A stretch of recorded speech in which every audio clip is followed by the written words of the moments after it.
Hello, Pike. Thanks for coming on with us today. Good afternoon. My pleasure to be here. Thanks for the invite. So you authored a book, Transforming the Irvine Ranch. Can you share some details about the book and why you wrote it? Sure. Uh, I've been fascinated with the Irvine Ranch ever since I was a high school student. And I think many people who follow real estate know about the Irvine Ranch, but just in case someone's unfamiliar with it, it's a large landholding in Southern California, in Orange County, about 40 miles southeast of downtown Los Angeles in terms of its northwestern border. And it was assembled out of two Mexican land grants and one earlier Spanish land grant in the latter part of the 19th century by, logically enough, a man by the name of James Irvine. Through the decades, he passed on, and his son, James Irvine II, inherited the ranch in the 1880s, and through a series of circumstances, one of which was the earthquake in San Francisco. He lived in San Francisco, the 1906 earthquake.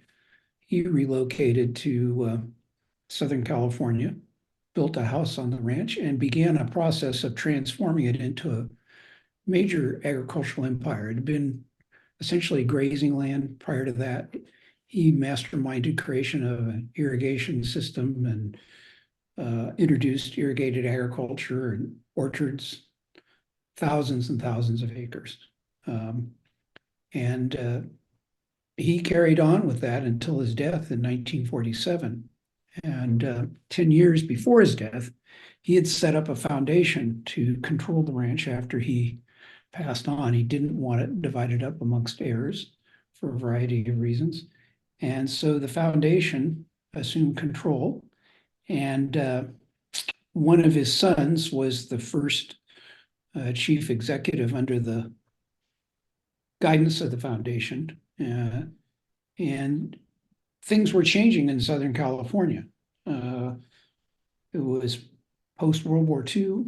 The defense-stimulated economy, the Cold War stimulated economy was actively expanding, and development was sprawling across northern Orange County up to the borders of the ranch. And this raised the question of what was going to happen. And one thing and another went on, and the University of California was expanding at the time, looking for sites for 3 new campuses.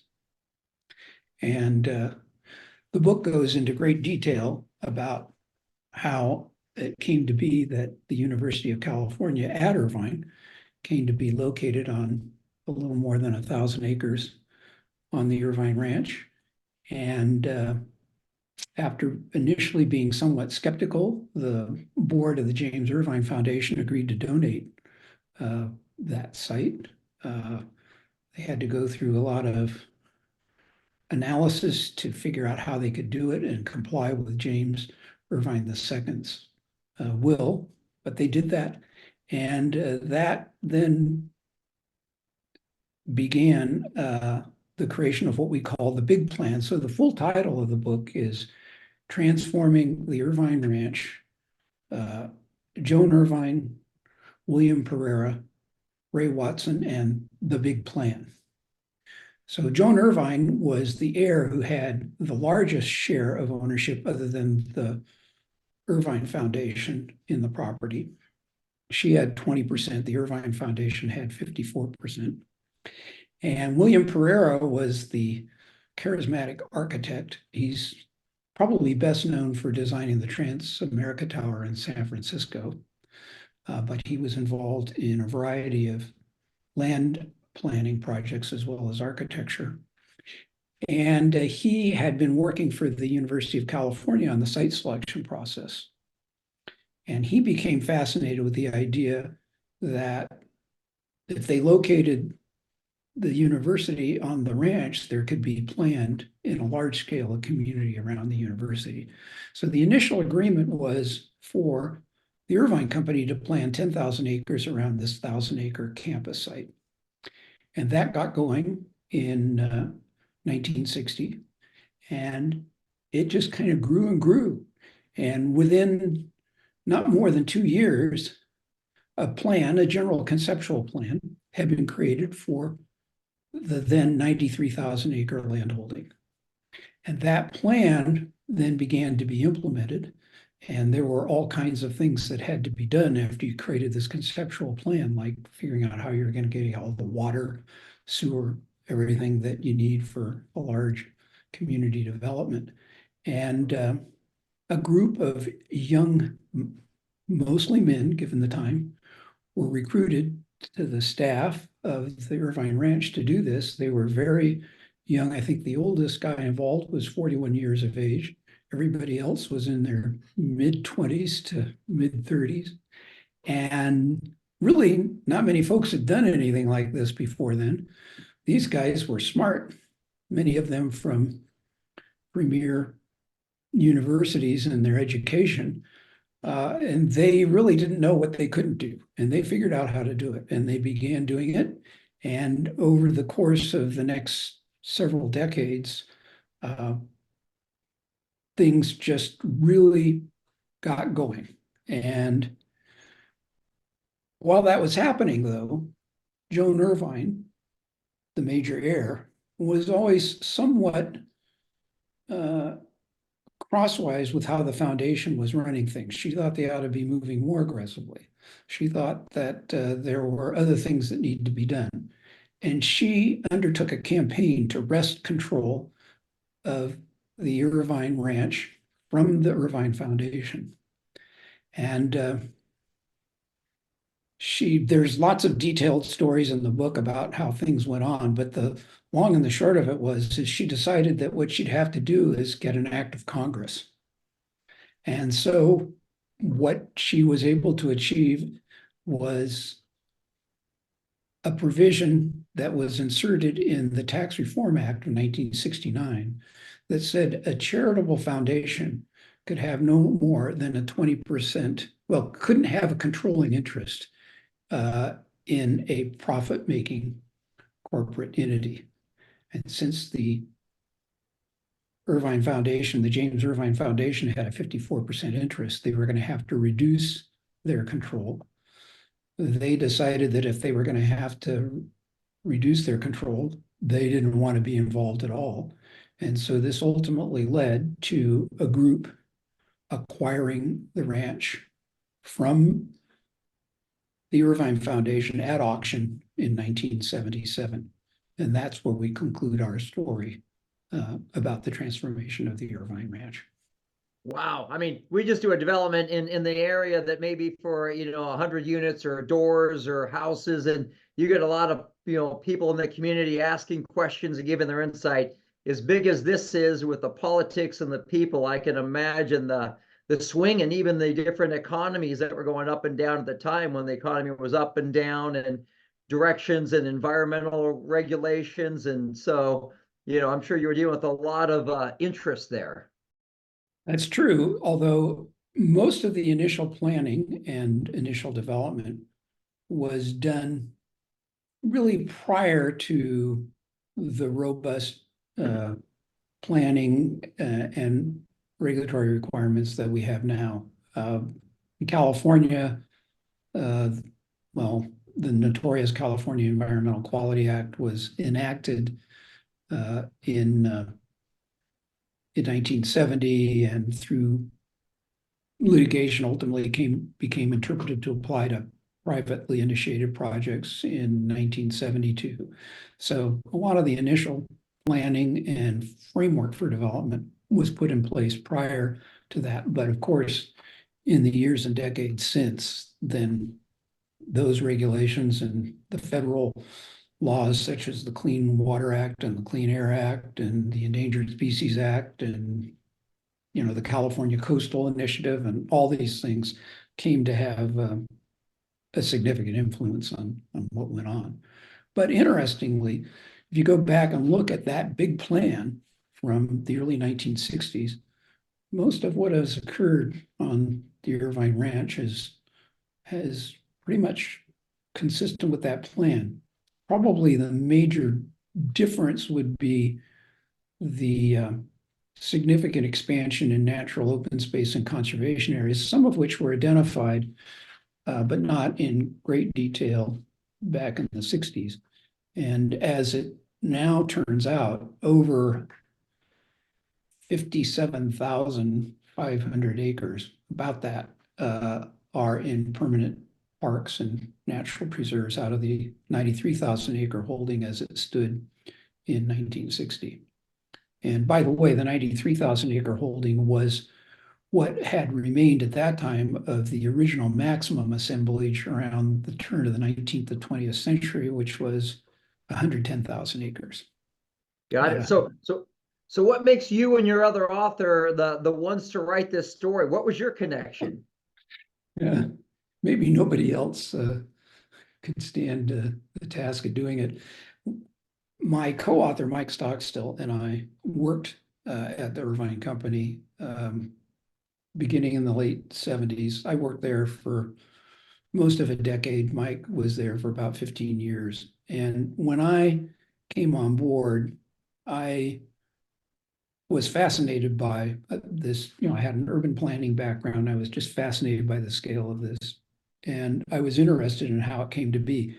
And so most of the initial planning and early implementation was done before our time there. But we both got to know these folks who had been very young men, who by the time we got there were middle-aged men, who'd been involved in doing the plan and the initial development, and learned a lot from them and thought it was a great story that should be told someday. And when I left to go work on a large property in Colorado in the mid-80s, Mike always had said to me, someday he was going to write a book, and he wanted me to help him with that. And years and decades went by, and Mike never got around to writing that book. And when COVID hit, I thought, if Mike's going to get started on writing this book, we're all getting older. It's about time to get going. And the funny thing is the next day after I was thinking this, I got an email from him saying, remember that book? How would you like to be the co-author? So I called him up. I said, well, Mike, that's quite a promotion. I was just going to help you out, but I'll take it. And so we just felt it was a story that needed to be told. A lot of the details had never really been shared, and we knew all these people who'd been involved, and we had access to them. We interviewed over 40 individuals who had worked during the 1950s through 70s on the planning and initial implementation of development. And so we had the opportunity to get a lot of insight from them. And again, it was a carpe diem project. These guys were all many of them in their late 80s and early 90s. 6 of them have passed on since we started the book or started the research in 2020. So it was time to do it. And we had the motivation and knew the folks, and they were ready and willing to talk to us about it. Good. I think the epilogue ends with follow the money. So is there a sequel to the book? Is this the end, or is there more that may come later? Well, initially my spouse said, I don't really see you taking the time to do another book, but she's mellowed on that opinion, and Mike and I have started interviewing folks, and we're working on a sequel. We're now not as locked down by COVID, so we're not doing it as exclusively as we were when we got working on researching and writing the first book. But we're going to take it from when the foundation sold the property up until at least the turn of the century, maybe even to present time. We'll see how far we get. So what is a book that's greatly influenced your own life? I think going back to when I was first a student, an urban studies student at San Francisco State University, and I think it was right about that time, and then just before I went to grad school at UCLA, there was a book by Ian McCarg called Design with Nature. And it was a fascinating book in the sense that it sort of anticipated the ultimate ability to, which we have now with computers, to do very detailed map overlays on land. And the idea was that you should go out and survey the land and all its characteristics, and then design, leaving the most significant natural areas as undisturbed as possible and concentrating development in the areas that have lesser natural resources.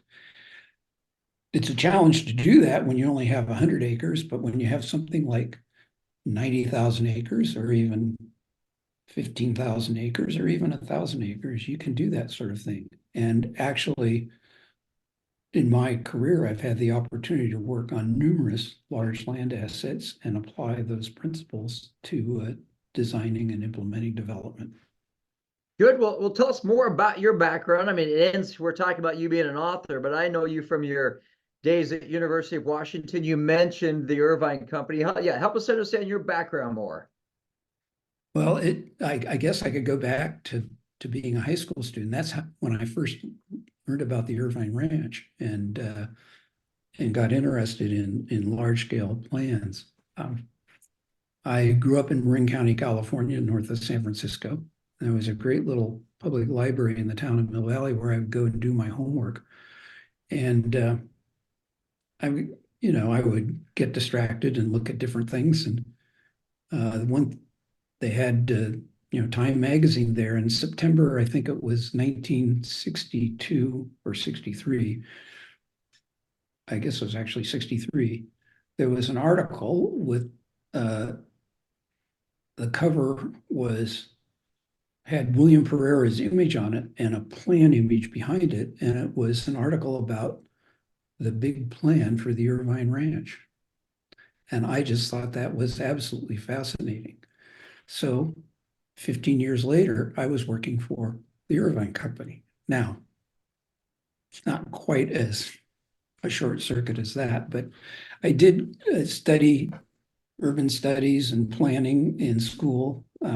Spent some time working for one of the Bay Area counties as a young grunt on a land use and transportation study, going out and checking land uses. After grad school, I spent some time in New York City working on neighborhood preservation, and then found my way back to California and got involved in the state finance department, and then got lent out to the governor's office of planning and research to do a study on the cost of implementing the California Environmental Quality Act.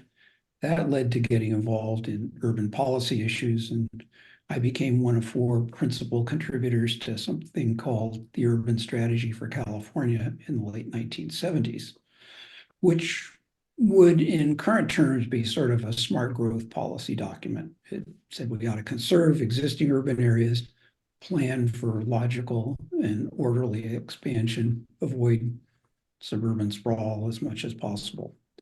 And through that, I met a gentleman by the name of Ray Watson, who's one of the folks named in the book.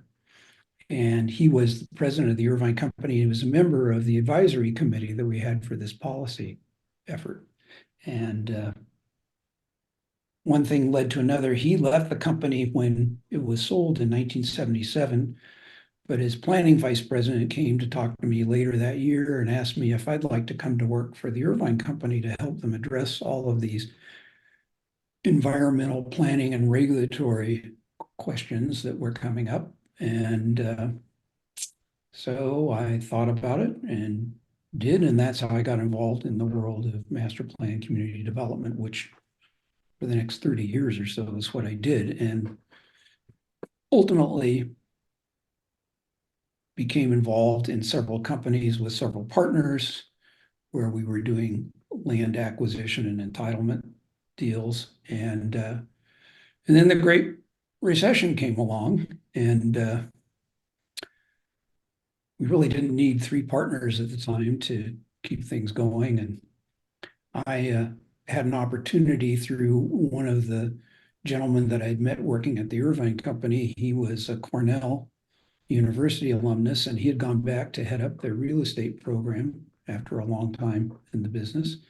And so just as that Great Recession was setting in, I took an exit into academia and spent time there teaching real estate development, running the undergraduate urban studies program. And then after going through 5 winters, found my way to Seattle, and one thing led to another there, and I got involved with the real estate department at the University of Washington.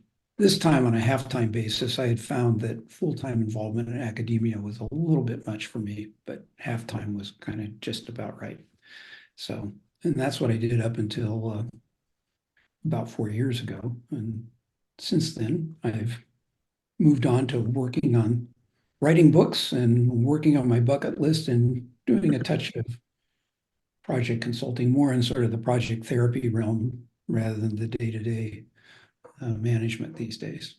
And Well, good. We met through the University of Washington when I was did. exploring the master's program. You were one of the first people I sat down with to understand the program to see if it would be right for me to go through. And I know that you're still generous with your time, even though that I know you're semi or retired, but you're still, I mean, you've come in and helped out with my capstone class and still giving advice to the students. So looking back, if you were to give a piece of advice to a young real estate student or person entering the real estate world, do you have some advice you could share that they may take with them? Well, it's interesting. We were talking about this over the weekend. I'm currently uh, on the jury for the annual Urban Land Institute uh, Gerald Hines Real Estate and Urban Design Competition, and I was talking to several folks who were asking me about that, and what was my insight from this kind of involvement. And I said, well, I think it always comes down to something that took me a little while to learn. And, maybe coming at real estate more from a larger scale perspective, since I had an urban planning background initially. And that background really was not so much from urban design point of view, but more from, looking at markets and demographics and how do you get infrastructure in place and do all these things in a way that people can afford it. So I think the challenge in all of this is to strike a balance between vision and discipline. Those, where that occurs, I think projects are very successful.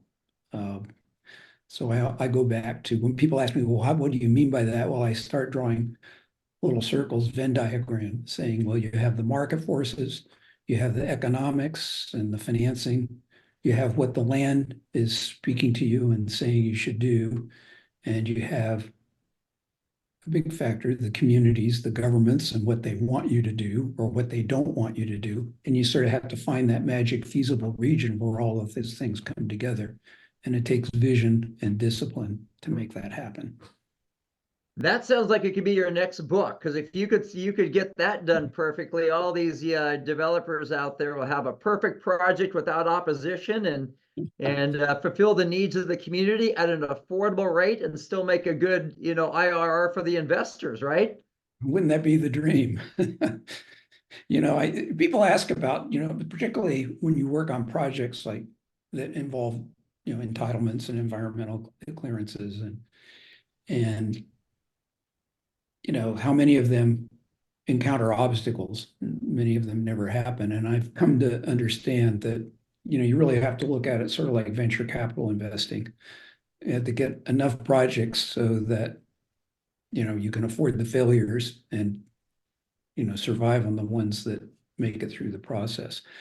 But yes, I think if there's more upfront assessment of whether you can strike a balance between your vision and the discipline of achieving all those things in that little Venn diagram, maybe there'd be less wasted time and less frustration. I've certainly had my share of it. Yep, yep. Well, good. Well, if people wish to connect with you and what else you do, I know you do have the Urban Nexus, but how can people connect with you, follow with you, and get ready for the next book whenever it comes out? Well, there's a site about the book. It's called thebigplanbook.com. So you can go to the site and all my contact information is there. And I'm happy to have people, email or text me. I'm pretty accessible and I enjoy talking about all this kind of thing. So people are certainly free to get in touch. Good. Well, we'll put links to the book and your contact information so they can do so. So it was great to speak with you again, and thanks for sharing some of your stories about the book. My pleasure.